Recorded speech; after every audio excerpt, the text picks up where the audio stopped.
Igbo ndị ọma na-ege ntị, anyị abịakwa ọzọ n'ụbọchị tata. Nke anyị ji wee bịa tata bụ the structure of an academic paper. Ọ bụrụ sọsọ na anyị na-ekwu maka research methodology. Ife ụfọdụ a na-ede ede nwere structure, o nwere usoro, o nwere ka esi ede ya. Ya bụ n'ụbọchị tata ka anyị ga-agbalị obele, anyị egbu oge tata, mana ọmụgụ ụmụ akwụkwọ due to comments m nwetagasị na-akọwa na m kwesịrị ịkọ maka this kind of a structure.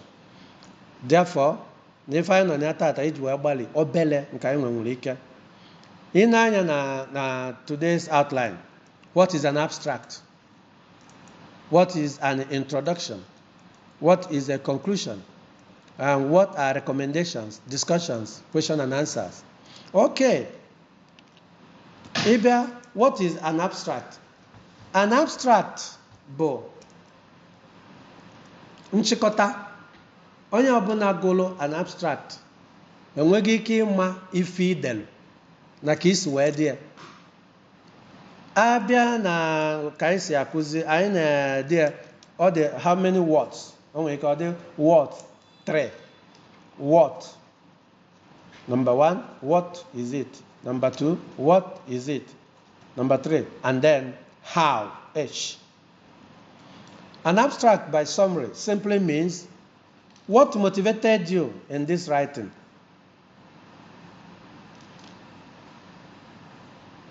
What are you actually writing about?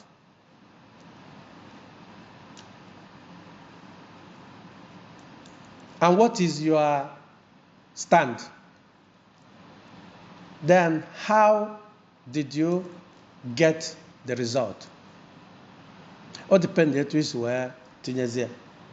So abstract is just ife chịkọta ife niile, onye ọbụla gụrụ ya aghọtago ife ị na-ede. Mana ịchọ a man of what H. What motivated you? What spurred you? What actually are you talking about? Some places, where did you get this kind of ideas and how? So abstract, ọ bụrụ na primary school, ọ bụrụ na secondary school, ọ bụrụ na universities, all dependent. It's just in a very short form. Ụfọdụ na-akọwa na enwere ike dị 150 or 250 words. Mana abstract na-abụkaba ife a na-eweta ma ọ bụ na idesigo ife, iwe nwee ike ịma ife idere. Mana dịka ndị academic si esu ya ọgụ ụfọdụ, ọ na-abụkaba maka na ịchọ submit paper na journal, asị gị submit abstract, which means as an academic is expected na inwego ife idere already debe. N'isisigo nri na-achọzi oyi elu. Ewesizi gị nwa, okay, iwe gazia na journal, gazia na depending on the program ndị na-eme nke fasị gị submit your abstract. In my own view, the because I believe if an academic, you're supposed to have had an idea. You're supposed to have finished writing. It is go like that, there be a post here. Monacosina, the purposes. It provides the reader with the essence of the article quickly. It prepares the reader to follow the information, analysis, and arguments of the paper. It helps readers remember that the key points of the paper. So that is what abstract is all about. The typical information found in an abstract. In abstract, Anya, if you are chapter specific topic of the research. Central question, statement of the problem. Kedu problem onya follow or choice solve. Previous research on central questions. Some abstract could also present research if ụfọdụ kwugolo, mana ọ na-depend. Importance and relevance of the research. Yes, kedu ife kpatara? What is the objective? What is their aim? Abstract na-ebulili what motivated you. Abstract na-ebulili what are you talking about. Abstract na-ebulili in some cases where are you talking about.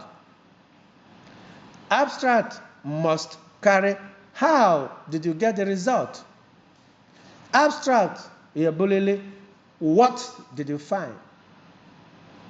So you see, all depends on the case where, what are you talking about? What motivated you? What is your methodology? What did you find? How did you find what you find? So these are the things that abstract contains under very short summary. A kind of, just as the most journal papers will expect you, between 150 to 250 words. And most importantly, sometimes some people will get up to 300 words. So that is what we have to say about abstract. Then introduction. I will take time. I ewepụta oge wee kọwaa maka introduction a. Maka introduction bụ etu isi wee chọọ okwu gị mma, etu isi wee chọọ ife ị na-ede mma, etu isi wee pakeji si onwe gị n'ụdị na onye ọbụla fụrụ ife idel ọtọ onye ụtọ wee chọzie ka ọ gụọ ife ahụ ị chọrọ ide. Introduction presents the topic and grab attention.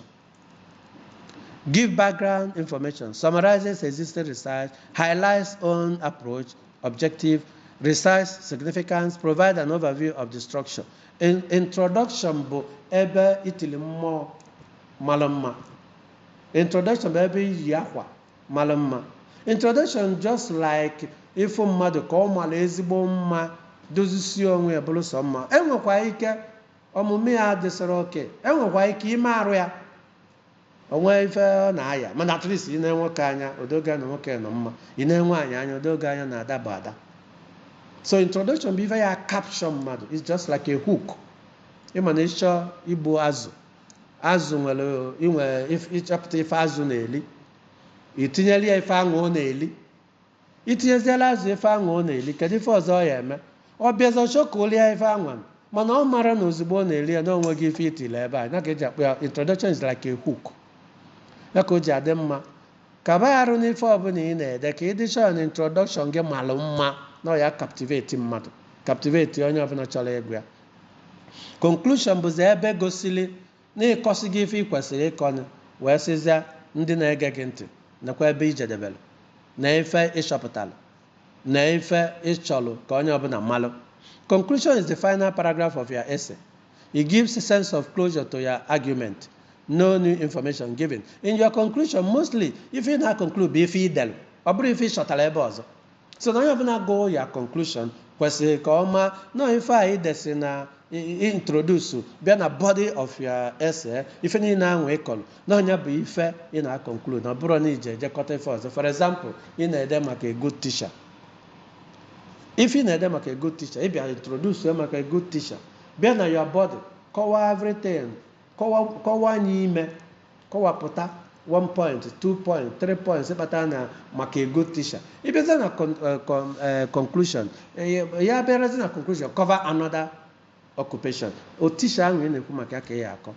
That is why conclusion ji wee bụrụ ịchịkọta ife imere.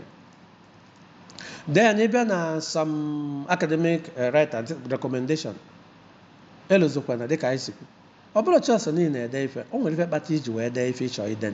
Ife a nwechọ ife ịkpata iji wee dee, ọ bụrụ ịbịa conclude si ife ide, nyezie ya recommendation. Or n'inyesi recommendation, conclude your paper. So recommendation bụ ebe itizili mmanwụ, ebe ahụ igosiri ife bụ ebumnobi gị, i wee nwee ike ide ife ịchọrọ ide. What specific solutions are possible to solve the research problem? Problem ahụ ị listili. Kedu ife ịgwazili ndị community gị? Kedu ife ịgwazili ndị be unu? Kedu ife ịgwazili ndị obodo unu? Kedu ife ịgwazili your country nekwa ka esi solve this particular problem? Imagine that we are talking about unemployment. Then what did you recommend so that governments will see how to make it easier or make ways for students who graduate to get job? You have to provide recommendation. Usually at the very end of the concluding section. So, recommendation must be concrete and specific. That is what you able recommendation. That is what you able your own effort. Ngo mabuzo onye na-ekwu ife ọbịa ka iji wee de na ife ọbịa ka ị na-enye si na ife aka eji wee solve the problem.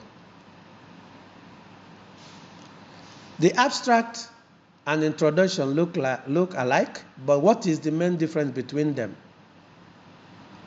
That is the most questions most students ask.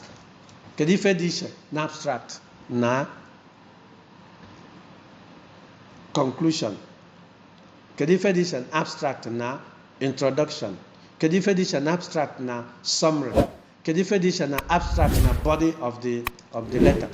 Anyị akọwazi ife ndị a n'oge na-etere aka. Anyị ji n'aka na ya na-eso n'ife anyị na-ekwu. Tata anyị sị ka anyị neba anya na abstract wee kọọ maka obere introduction and conclusion. Anyị ka ya akọkwa maka this topic again. Mana ụbọchị tata ka m wee zaa ụmụ akwụkwọ ụfọdụ jụrụ m ya bụ ife. Anyị ka na-aga maka nke anụnwa. Asị m na unu ya na-esonye anyị na our YouTube channel, na our Facebook, ka anyị wee nwee ike ịga na-apụtakwa. Anyị nọkwa na Instagram na TikTok. Ife anụnwa bụ ife anyị sị ka anyị wee na-enye ndị Igbo, ka anyị wee na-achịgharị uche wee na-aghọta ife anyị kwesịrị ịghọta. Ndị be anyị ekene m unu. Jide aka na anyị ya na-enye gị efe shọl. Daalụkwanụ.